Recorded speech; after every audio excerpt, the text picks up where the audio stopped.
Listen closely to a tale of improbable transformation, where the wiring of a domestic home gave way to the defense of a European fortress. Going into the early 2000s, there was no more fearsome sight on a football pitch than the massive frame of the Netherlands' central defender, Job Stam, a man who seemed sculpted from granite and driven by pure, icy determination. A mere seat. His legend, however, begins not on the manicured turf of the Premier League, but in the grime and solitude of a construction site. Stam was a late bloomer in a way that defied all modern football conventions. Had to be. While his contemporaries had been polished and perfected in elite academies since childhood, Stam was learning a trade, taking up a formal apprenticeship to become an electrician. Become an electrician because, to him, a secure, manual job was simply more important than the distant, fickle dream of professional football. He was already 20 years old, an age when many promising talents are making their debut or securing their first major move. Yet Stam was turning down offers to play at a higher, non-paying level because his commitment to an apprenticeship took precedence. An unbelievable fact that underscores the grounded, brutally pragmatic nature of the man who would soon become the world's most expensive defender. This shocking practicality was soon replaced by an equally shocking physical evolution. In his youth, Stam describes himself as the smallest player on his team, a tiny, technical midfielder who relied on finesse, not force. But at the age of 16, his body underwent a growth spurt so explosive it was almost cinematic, vaulting him over 2 meters tall and adding nearly 110 kilos to his frame. Sudden, brute force change that he himself barely processed. Even then, the raw talent lay dormant, confined to the fields of a small amateur side named Darskampen, and it took the persistent intervention of a former Dutch international, Theo de Jong, to drag him into the semi-professional ranks. De Jong, however, quickly realised that this walking behemoth was being wasted on the flanks, and it was the pivotal move to centre-back at Willem II that unlocked the true power of Job Stam. This repositioning transformed him from a good, oversized right-back into a generational, defensive monolith. The change was instant and dramatic. Skeptics who believed their club was wasting money on this no-name were silenced as Stam began dominating, not by tactical genius alone, but by a terrifying physical simplicity, simply shoving opposing players out of his path.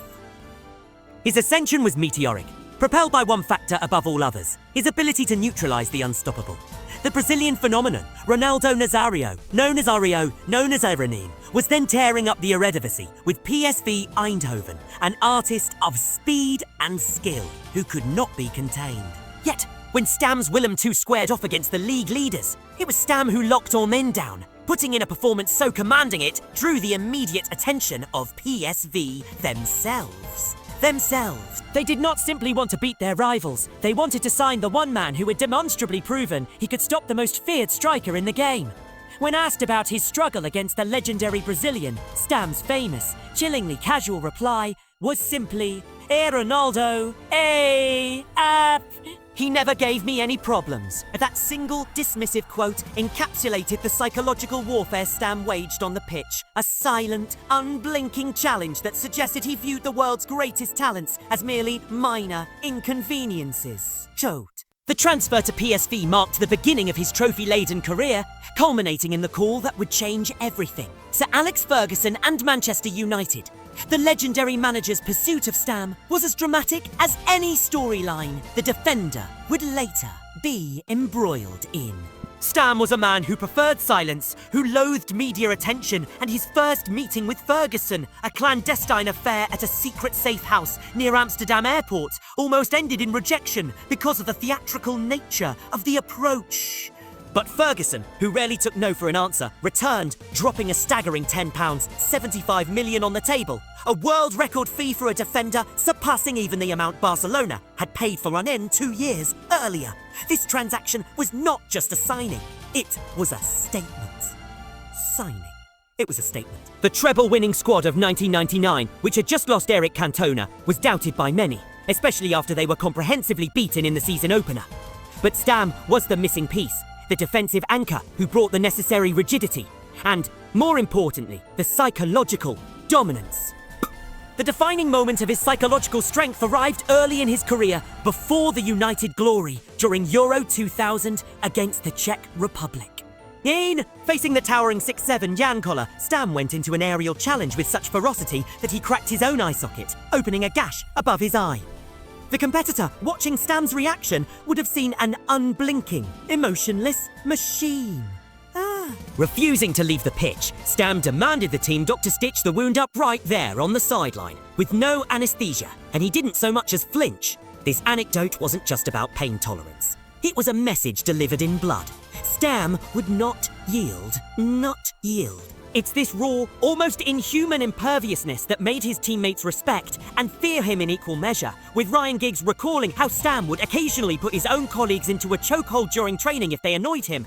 A stark demonstration that the aggression was not reserved there. Only for opponents, the 1998-9 treble season was a monument to his defensive genius. After an initial, brief period of adjustment, United went on a seemingly unending run, losing only 2 games up until November, and then proceeding on a 30-match unbeaten streak with Stam commanding the back line. Crucially, in the 2 games he was rested, United lost. His performance in the FA Cup semi-final against Arsenal was the stuff of legend. After Roy Keane was sent off, Stam became a one-man defensive barricade, holding off the reigning double winners through extra time, and forcing the famous penalty save from Schmeichel. But as the season reached its climax, his body rebelled. The Achilles tendon, which would plague him later, gave way. He was told he would miss the final matches, yet, driven by a promise to Ferguson and to himself, Stam rushed his recovery, making it back onto the pitch to celebrate the FA Cup victory and, most critically, starting the Champions League final in Barcelona. In his own words, as the treble celebrations began, he was simply too tired to participate, choosing instead to go to bed.